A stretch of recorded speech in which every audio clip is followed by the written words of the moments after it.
13. If you'd like to follow along, either in your Bible or the Pew Bible, Luke 13, verses 10 to 17. Now he was teaching in one of the synagogues on the Sabbath, and there was a woman who had had a spirit of infirmity for 18 years. She was bent over and could not fully straighten herself. And when Jesus saw her, he called her and said to her, "Woman, you are freed from your infirmity." And he laid his hands upon her, and immediately she was made straight, and she praised God.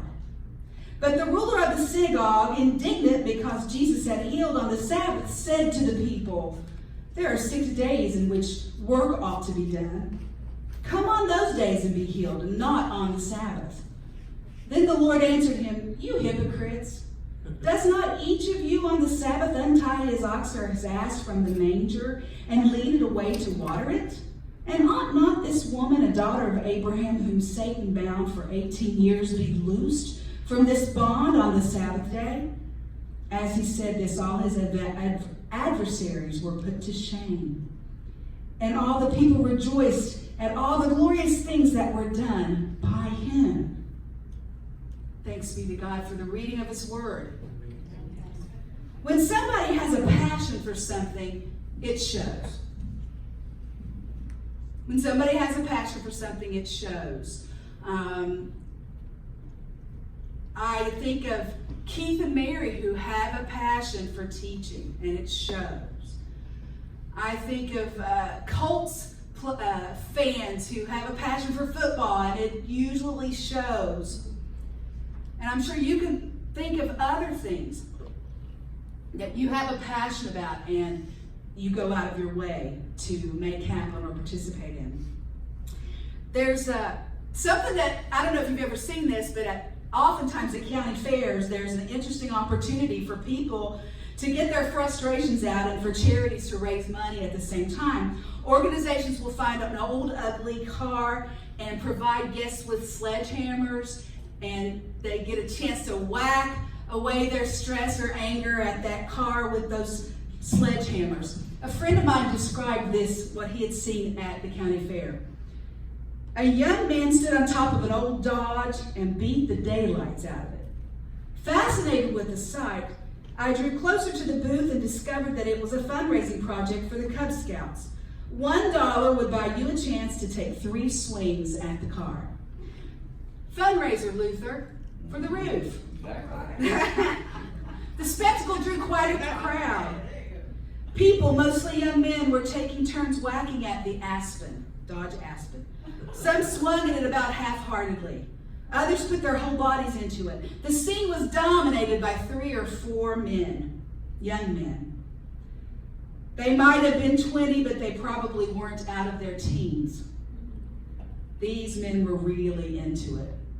When one of them was up, you could tell they put their heart and soul into the task, and each time one of them was up, he climbed right up on the car and took his whacks, whacking it time and time again. They must have spent a week's pay apiece in order to beat that car. There was a sense of purpose to their action. They had a system. You see, if you knocked a door off the car, you won $5. If you knocked a hole large enough to put an egg through, you won $1. And each of these men were trying to make holes in that car. When one of them was up, he would choose a spot and beat on it. When he finally made a hole, he stayed on the car and spent the $1 he earned on extra wax. Those men, they were into beating that car into a hunk of twisted metal. On Friday morning, there's no doubt in my mind that they woke up quite sore, but they had fun giving money to the Cub Scouts and impressing their friends with their physical strength. They were passionate about the task. When somebody has a passion for something, you can tell. It shows. Jesus had a passion about being kind and caring and compassionate for those in suffering around him. A little background to the text today. The synagogue had a specific place for men to worship, and women were allowed into another part. And so Jesus was sitting in the synagogue teaching with men. And this lady shows up where he is. And she should not have even been in the same room with Jesus, but she was. And she had suffered for 18 years being bent over and in pain. It says she was suffering because of inflicted by Satan. Something like this was going through her head, I believe. I've been so sick for so many years. This new rabbi is not like the others. He seems to care. The other people accuse me of having sin or something that caused my condition, but I've heard that Jesus does not accuse, but heals. Blind men. Another woman who had been bleeding for 12 years came to him, I heard. So maybe if I very quietly walk over to the other side, he might see me and heal me. I'm going to take the risk and give it a try. She desperately, passionately needed to be seen. She very quietly walked over, staying in the shadows, but Jesus sees her and says, "Woman, you are freed from your iniquity or infirmity." And he laid his hands upon her, and immediately she was made straight, and she praised God. Can you imagine her delight, her excitement at this event? I imagine at that time she was saying to herself, "He did it. He made me free. He healed me. He did not yell at me or accuse me of having sinned or my family of having sinned. No, he just healed me. Period. I am free for the first time in 18 years. I have never known this kind of freedom." And I would imagine that she walked over to the other side, showed the women what had happened. They probably had known her. And then worshiped God, praising him for this freedom. Those with Jesus were the very religious, and they were simply beside themselves because they were righteously indignant. The Sabbath, working on the Sabbath, was prohibited. They could not see beyond the law to Jesus' compassion and healing this handicapped woman. Jesus said to them, "You untie your cattle and care for them, don't you?" But they refused to rejoice when a human being was freed from Satan's bondage just because it was on the Sabbath. We too can get caught up in the letter of the law. We too can hide behind our set of laws to ignore love's obligation. I'm going to say that one more time. We too can hide behind our own set of laws to ignore love's obligation. One example is maybe you tithe, but then when you see a needy neighbor, you're not willing to give anything. Maybe. People's needs are more important than laws. Jesus shows us that we need to take time to help others, even if doing so might compromise your public image. When somebody has a passion for something, it shows. And my goodness, there are ways to show your passion for something today. I want to show you somebody who has done this very thing.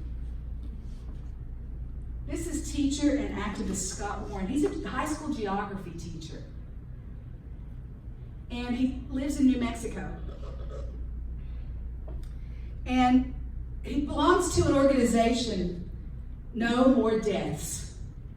And for 15 years, volunteers have trekked, it's Arizona, into the Arizona desert to place jugs of water, canned beans, and blankets to spots where migrants traverse the most treacherous reaches of the borderlands. When those provisions have been unable to help, the volunteers have searched for migrants who are missing and searched for the remains of those who have died. And they gently and carefully bring those remains back to the authorities. And increasingly, these kind of efforts have landed people in jail. In 2017, a summer that saw a brutal heat wave, several volunteers with the group No More Deaths were arrested on federal misdemeanor charges for placing water in federally protected wilderness areas. Can you think of times in history when doing the right thing was against the law? Helping Anne Frank was against the law. The stakes were raised significantly in 2018 when U.S. Border Patrol agents set up surveillance near one of the humanitarian bases and filed 3 felony charges against Scott Warren, a 36-year-old geography teacher who helped a pair of migrants from Central America who had arrived at his place hungry, dehydrated, with blistered feet. He was facing 20 years in prison for this, aiding these migrants. But just a couple of weeks ago, his trial resulted in a mistrial because nobody could agree on the charges. They were unable to reach a verdict. At least 8 other volunteers from No More Deaths have been prosecuted this year in connection with the group's activity in aid of migrants. I don't think I could live there and have people thirsty. I don't think I could. I don't care where they're from or what they're doing. I'd give them water. When somebody, Amen. Amen. I'd give them water. When somebody has a passion for something, it shows. Sometimes you get in trouble because it shows. So that's what Jesus did when healing this woman and giving her freedom on the Sabbath. And they got caught up in the letter of the law. And I read this story about a woman who uses a wheelchair for mobility, and she gave a lay sermon at a church in D.C. a while back. And in that sermon, she looked at this very text and she wondered why Jesus only healed a few people in the Bible and not everyone. And this turned her off religion as she wondered why, after much prayer, she herself was not healed. And after much searching and heartache, she realized that healing comes in many ways. Maybe her healing was to let go of the hurt, the shame, the not accepting her situation with her wheelchair, and allowing the healing of peace of Christ to enter her life. Well, after she did that, she came to realize that the stories of Jesus were more than a few miracles for a few people, but a way of life, a relationship with Christ that daily allows her to accept and to be free and to be comfortable in her own skin. I have a little bit of a story that's like that. When Nathan was diagnosed, we had a prayer meeting and we anointed him and we did everything we could that he would be healed, and every therapy. And God didn't heal him. God healed us and is healing us. God says Nathan's a gem. So I've had thoughts like that. Well, why some people and not others for the healing that you ask for? But healing always comes. It just may be in a different place than you realize. So Jesus has helped us to know freedom. He helped this woman to know freedom. He helped the woman in the wheelchair to know freedom. Healing comes in many forms, and it just might be the ability to live with the reality of life and to be comfortable in your own skin. His compassion, his unlimited power can free us from whatever binds us. It may not be like the woman in the story. It may be healing on a spiritual level, true healing that helps us to find wholeness. Whatever is weighing you down, whatever is your affliction, whatever is your problem or thing that you need to be freed from. Yeah, Jesus. Pretty passionate about it. And when somebody has a passion for something, it shows. Jesus gave 2 commandments in the New Testament. Love the Lord your God with all your heart, with all your soul, with all your mind, and love your neighbor as yourself. That's it. Loving God means, for one thing, to come to worship, to praise him, and to listen to him in the Word and the Bible, and relive God's actions on earth through the life of Jesus, his Son. Loving our neighbors means we're to reach out with compassion of Christ that is in us to those who are around us who are hurting. And we are to be those passionate people that the world looks at us and says, when somebody has a passion, it shows. Amen.